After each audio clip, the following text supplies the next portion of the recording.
All right. Can you guys hear me? Yep, got you.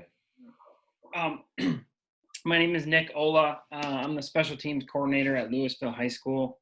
I grew up in Wisconsin, born and raised. I played football at Wisconsin Oshkosh. I played quarterback there.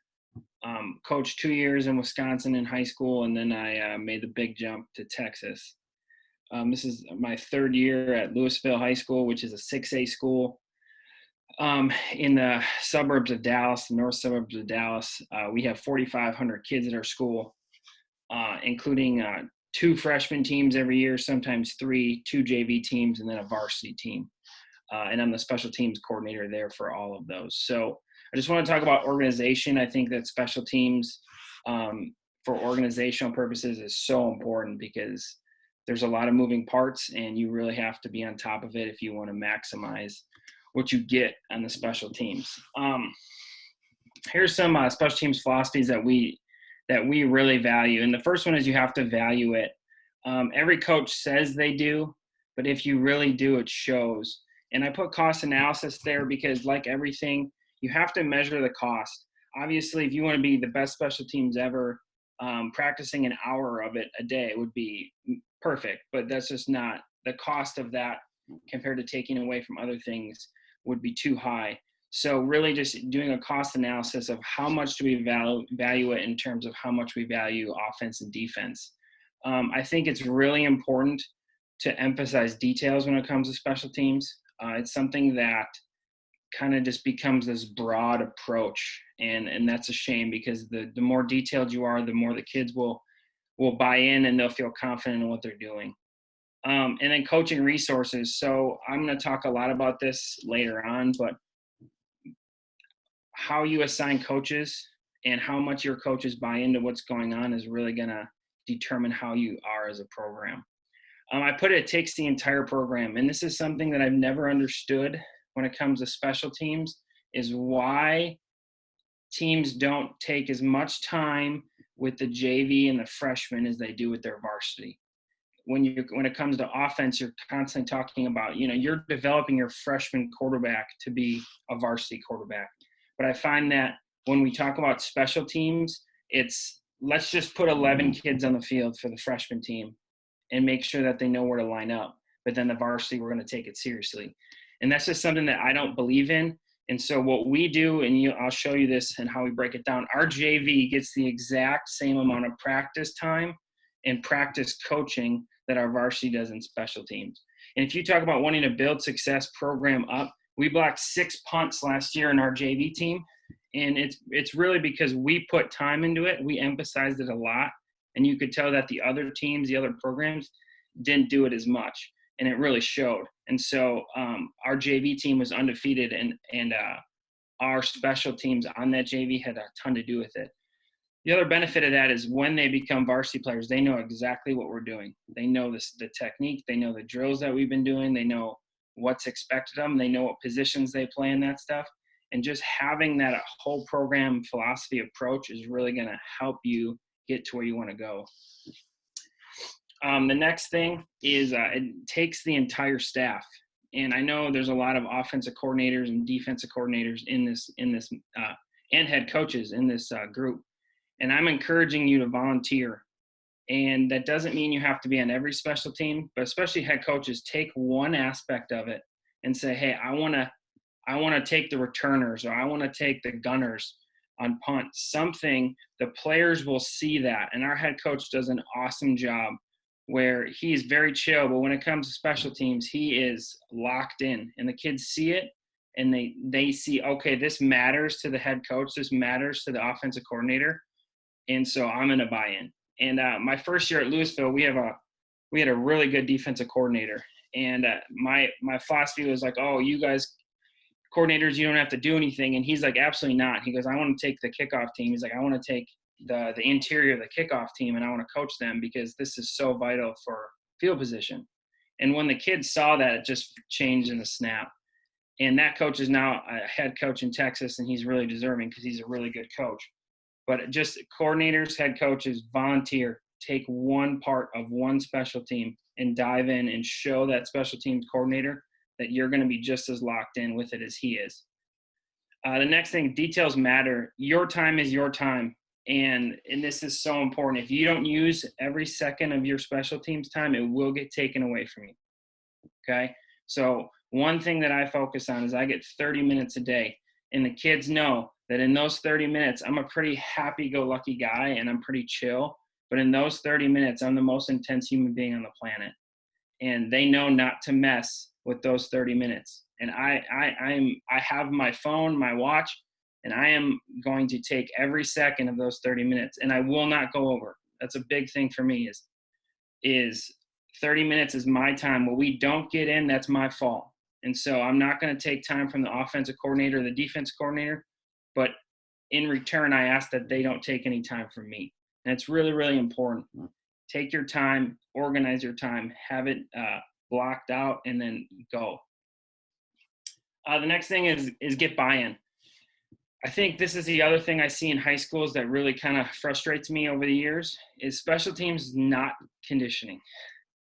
And I think a lot of times kids aren't excited about special teams because it's a ton of running. Kickoff, kick return. I mean, it's a lot. And so really think about that. And if you want this to be 30 minutes of great work, okay, don't have them sprinting down the field for 30 minutes straight. No kid is going to buy into that. Be enthusiastic. And you guys can tell I get pretty fired up about this stuff because I think it's so important and it can really change your program if it's executed correctly. Create an identity, reinforce it. Our identity, coming into this last year, I kind of did a case study. We were not a punt block team. To be honest, I didn't know a lot about it. I'm an offensive guy. And so I kind of like punt, return, I kind of just gave to the DC and I said, you take it and do it. And we were really safe. And we would try to set up returns and we would get blocked in the back. And then with the new clipping rules, it just kind of, before last year, I said, you know what, this is not what we're going to do. So I kind of did a deep dive into punt blocks. And I really said, okay, going into spring, that this was going to be our identity. We're going to be a punt block team. And I reinforced it over and over and over again. And we did drills and all spring, all camp, all season. We're going to come after punts. Even when we're not coming after it, we're going to make the appearance that we are coming after it. And that really helped us. Now, I'm not saying that needs to be your identity, but you need to have some sort of identity when it comes to special teams. Don't just say we're going to be this. Really, really create that identity and reinforce it. And Twitter's great because you can put a lot of stuff. I run our Twitter account and I make all our graphics and stuff. And so I make a ton of graphics that are tailored towards special teams and putting those guys on highlights so that they see that this is something that's important to us. My next philosophy is that it starts and ends with speed. Put your fastest kids in the field. And sometimes that's your starters. A lot of times that's your starters, and that's okay.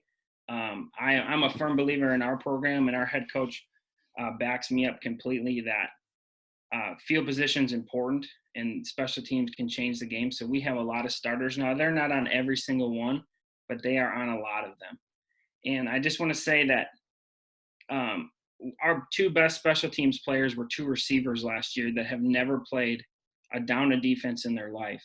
But they were maniacs on kickoff, and it really showed. And because they were excited about it, it was their chance to play some football, play some defensive football in their mind.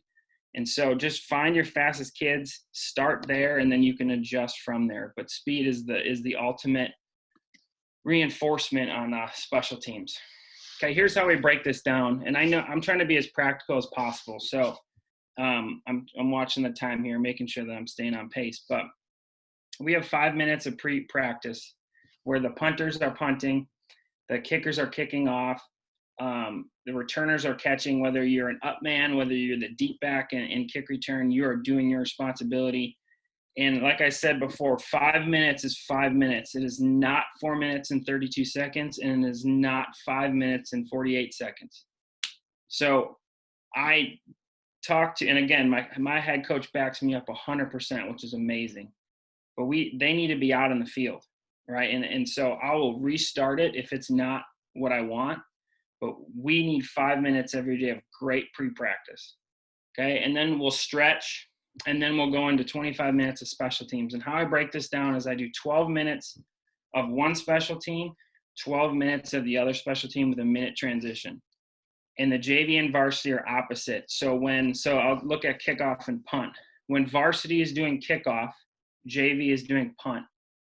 At 12 minutes, we'll blow the horn and they will switch. The coaches will stay. The JV and the varsity will switch. Okay. And it's really important that if you do this, that no coach, and again, this is the planning ahead, no coach coaches kickoff and punt. Like, so there's no coaches on our staff that have a job in kickoff and punt. They're mutually exclusive. And that way they can just stay and coach for 25 minutes and we just switch. The only person that switches is me as the coordinator. I will always stay with the varsity. But everybody else just stays and they coach. So here's kind of an example. This is on our Mondays, this is what we do. So we do kickoff and then we do punt. And this is the coach breakdown. So I know that some of you guys have different amount of coaches. So the way I do it requires 10. And we have 14 total coaches on our staff. So you look at your numbers, if you have 10, and again, this is where coordinators jumping in helps a ton because it becomes a numbers game of, do I have enough to be mutually exclusive where I can do two at one time? And so this is how we break it down with the coaches. And again, as the coordinator, I'm the only one that switches back and forth. So I can stay with the varsity. And I always put a lead coach on everything. So Coach Lee and Coach Haston are the lead coaches for kickoff and punt. And I basically ask them to know that special teams as in depth as I know that special team. I don't need them to know all of them that in depth, but for the one they're in charge of, they need to know what the game plan is, what we're doing, why we're doing it, as well as I do. Okay. And so that takes buy-in from them. But it's worked really, really well for us. And it just gives me another set of eyes and ears to bounce ideas off of when it comes to that unit. So that really helps. I really encourage you to do that if you don't do that already. Here's how our week looks.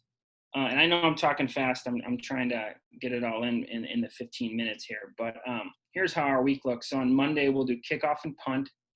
On Tuesday, we'll do kick return and punt block.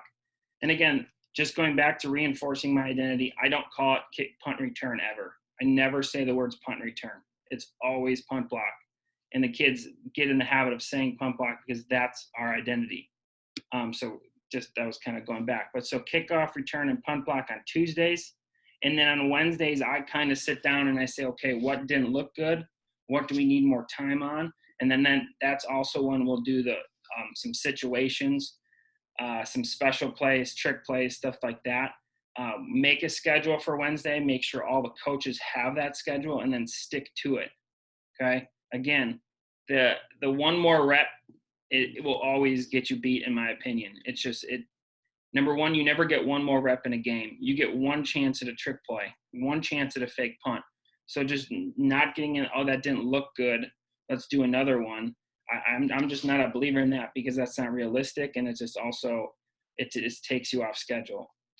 And then on Thursdays, we do the kick the field ghost game, which a lot of people do in Texas. I can't remember in Wisconsin how Thursdays look, but that's just a walkthrough of all of the special teams and making sure that you get to talk through everything that you need to talk through. Here's what we do for film. And this is the one area where I wish I had more time, but it's just not realistic in a school day.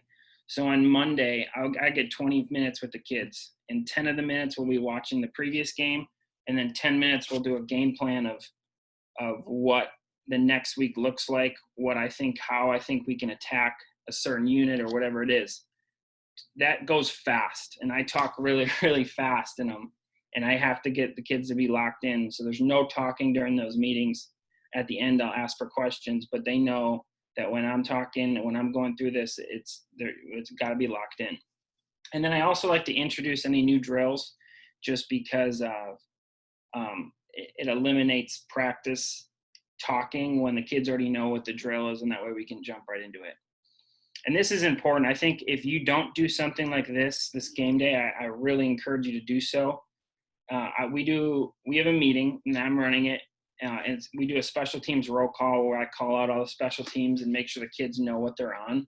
And then we will go back and rewatch that 10 minutes of game clips of the opponent, and I just will emphasize the final points. And again, during that meeting, there's no talking. The kids are 100% locked in, and I just like to leave them going into the game with those reasons why we're doing this. This is the player we want to attack, or this is the scheme that we want to use. This is the fake we want to do, stuff like that. Here's some keys I have to just game day success. Don't do anything you haven't repped during the week. I learned that the hard way 2 years ago, where I wasn't comfortable with something that it didn't look the best, and a kid got hurt that was a really big part of it, and then I did it anyway, and it came back to bite us. This is the one thing. If you're a head coach, if you're a coordinator, please listen to this. Radio silence is so important. The defense just gets scored on, right? People are mad. They're trying to fix it. They're talking in the headsets.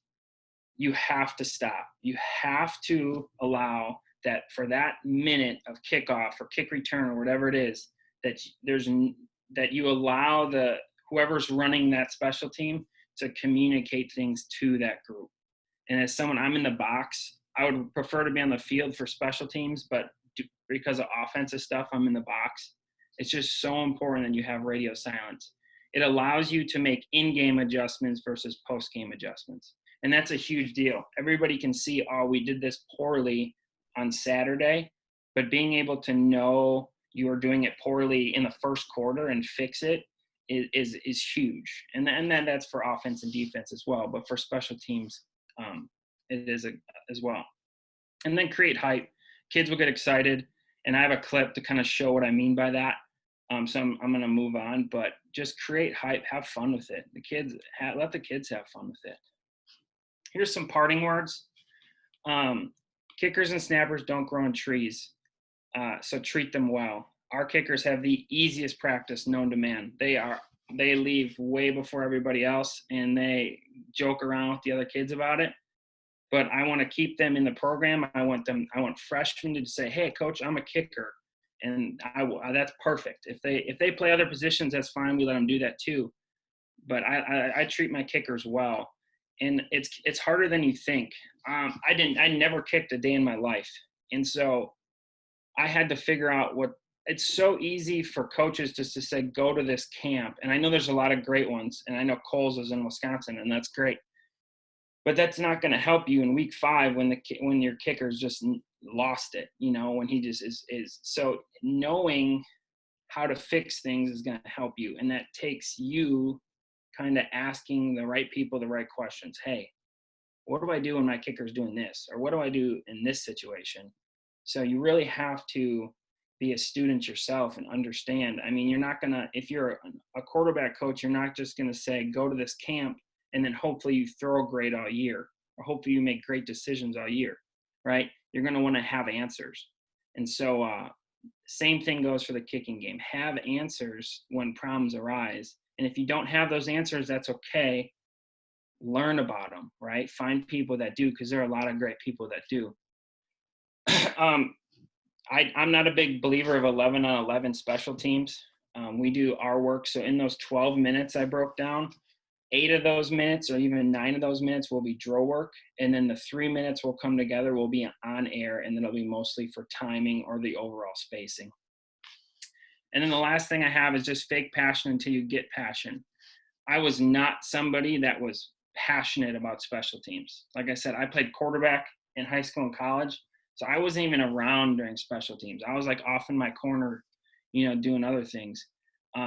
But I had to kind of, when I got the job as a special teams coordinator, I had to like really almost become passionate about it. And that didn't happen right away. I kind of had to fake it a little bit until I got it. But the kids want you to be passionate about it. And if you're passionate about it, they'll get passionate about it. My favorite is, like I said, we're a punt block team. And the kids will tag me and stuff on Twitter if like a team has a great block. And Ohio State is like my favorite special teams unit on the planet. And they always will